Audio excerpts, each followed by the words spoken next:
नमस्कार दोस्तों, स्वागत है आपका हमारे यूट्यूब चैनल पर। अगर आप चैनल पर नए हैं तो प्लीज़ चैनल को सब्सक्राइब कर लीजिए, अपने दोस्तों को शेयर कर दीजिए।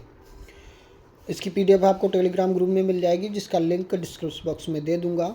डिक्टेशन शुरू करते हैं 5 सेकंड बाद 100 शब्द प्रति मिनट की गति से। स्टार्ट। तैयार हो जाइए। स्टार्ट। राष्ट्रपति महोदय के अभिभाषण के माध्यम से मैंने अपनी सरकार की प्राथमिकताओं और उसकी नीतियों पर प्रकाश डाला है। राष्ट्रपति महोदय के अभिभाषण से अगर किसी का मतभेद है तो वह मतभेद कहाँ है और क्यों है, हम इस पर चर्चा करने के लिए तैयार हैं। हमारा कार्यक्रम राष्ट्र के सर्वांगीण विकास का कार्यक्रम है। यह सर्वस्पर्शी कार्यक्रम है। यह देश के सभी भागों और समाज के सभी अंगों के उत्थान के लिए है। इसलिए हमने इसे न्यूनतम कार्यक्रम नहीं कहा, हमने इसे राष्ट्रीय एजेंडा का नाम दिया है। हम चाहेंगे कि वह गंभीर चर्चा का विषय बने। इस एजेंडे में हम जन आकांक्षाओं और सरकार की करनी के बीच जो फासला बढ़ा है उसे कम करना चाहते हैं। भारत एक बहुदलीय लोकतंत्र है, हमें इस पर गर्व है और हम लोकतंत्र की इस विशेषता को वर्धमान करने के लिए कटिबद्ध हैं। स्वाधीनता के बाद ऐतिहासिक कारणों से केंद्र में और राज्यों में भी एक दल का वर्चस्व रहा, जिसके कारण अनेक विकृतियां आईं। कुछ लाभ भी हुए थे, लेकिन स्थिति यहाँ तक बिगड़ गई कि मुख्यमंत्री केंद्र से नामजद होने लगे। प्रदेशों की स्वायत्तता व्यवहार में घटने लगी। क्षेत्रीय अपेक्षा और आवश्यकताओं के प्रकटीकरण का उचित माध्यम नहीं मिला। आज यह बड़ी प्रसन्नता की बात है कि अलग अलग क्षेत्रों में क्षेत्रीय दल सत्ता की बागडोर संभाल रहे हैं और राष्ट्र के विकास में अखिल भारतीय दृष्टिकोण विकसित करते हुए योगदान दे रहे हैं। ये सब हमारी बधाई के अधिकारी हैं, हमारे अभिनंदन के अधिकारी हैं। गुजरात में सिद्धांतहीन गठबंधन परास्त हुआ और जनता ने पुनः हमें अपना विश्वास दिया। कुछ प्रदेशों में हमें अपेक्षा के अनुसार सफलता नहीं मिली। हम असफलता के कारणों पर गहराई से विचार कर रहे हैं।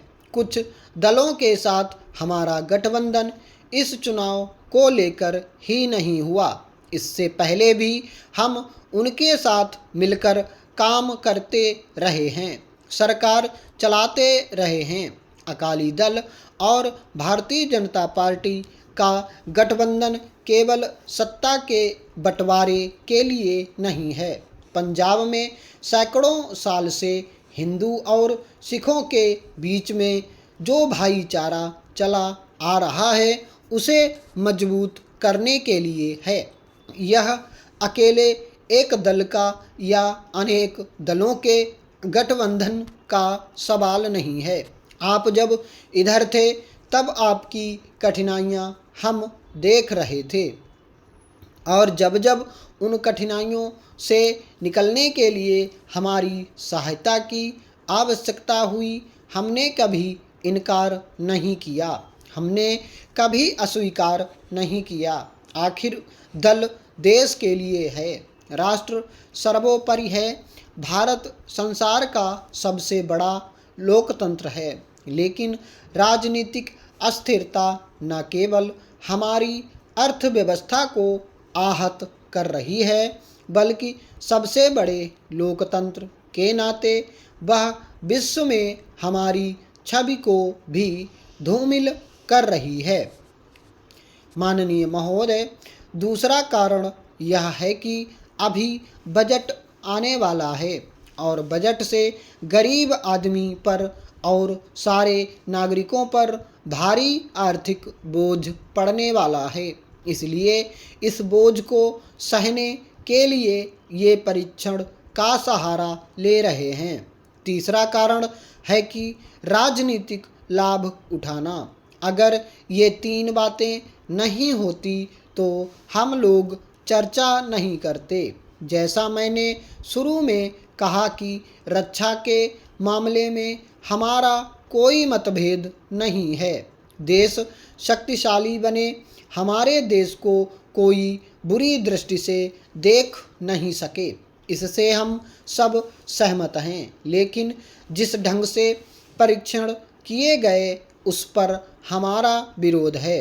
आपने अपने राष्ट्रीय एजेंडा में कहा है कि हम राष्ट्रीय सुरक्षा परिषद का गठन करेंगे। उसी में परमाणु शक्ति के बारे में समीक्षा करेंगे और देश की रक्षा के बारे में सारी की सारी योजनाएं और जो कुछ है उसके अनुसार करेंगे। लेकिन अभी तक राष्ट्रीय सुरक्षा परिषद का गठन नहीं हुआ है और ना ही कोई समीक्षा नहीं की गई है। इससे आशंकाएं अपने आप उत्पन्न हो रही हैं। दूसरी बात, यह जो परीक्षण हुआ है यह सारा देश स्वीकार करता है कि यह नया नहीं हुआ है, 1974 में हो चुका है। और जो भी तर्क दिए जा रहे हैं कि पुराने हो गए हैं या नए हो गए हैं, अभी तक विश्व के अंदर 1400 से ज़्यादा परमाणु शक्ति के परीक्षण हो चुके हैं, लेकिन अभी तक एक भी असफल नहीं हुआ है। जब एक भी परीक्षण असफल नहीं हुआ है, मैं नाम लेकर आपका समय बर्बाद करना नहीं चाहता, लेकिन जब अभी तक एक भी परीक्षण विश्व में असफल नहीं हुआ है तो परीक्षण असफल होने का सवाल ही नहीं था। लेकिन आम सहमति का संकट था। आम सहमति इस सरकार के मंत्रियों में नहीं, आम सहमति सरकार चलाने वाले जितने घटक हैं उनमें नहीं है। और आम सहमति का उपदेश देते हैं प्रधानमंत्री जी, पहले अपने मंत्रियों में आम सहमति कर लीजिए। आपकी संस्कृति आम सहमति की नहीं है बल्कि टकराव की है। मैं बता चुका हूँ कि परीक्षण तो सब सफल हुए हैं, कभी भी दुनिया में कोई परीक्षण असफल हुआ ही नहीं है। कुल 1400 से ज़्यादा परीक्षण हो चुके हैं। अब आपके पास कितनी मिसाइलें हैं यह हम नहीं बताएंगे। जब प्रधानमंत्री साहब बताने में लगे हैं तो वे ही जवाब दें कि हमारे पास कितनी मिसाइलें हैं, बताइए, हमें संतुष्टि हो जाएगी। 2 महीने में आपने और कितनी मिसाइलें बना ली हैं और क्या इस एटम बम के लिए तमाम संरचना तैयार कर ली है? यह प्रधानमंत्री जी बताएं या आडवाणी जी बता दें। अगर अपने आप बता दें तो मुझे कोई दिक्कत नहीं है, हम तो प्रधानमंत्री जी से पूछ रहे हैं। चाहे तो रक्षा मंत्री जी बता दें, क्या आपके पास परमाणु पनडुब्बी तैयार हो गई है? बता दीजिए। मिसाइलों के बारे में भी बता दीजिए।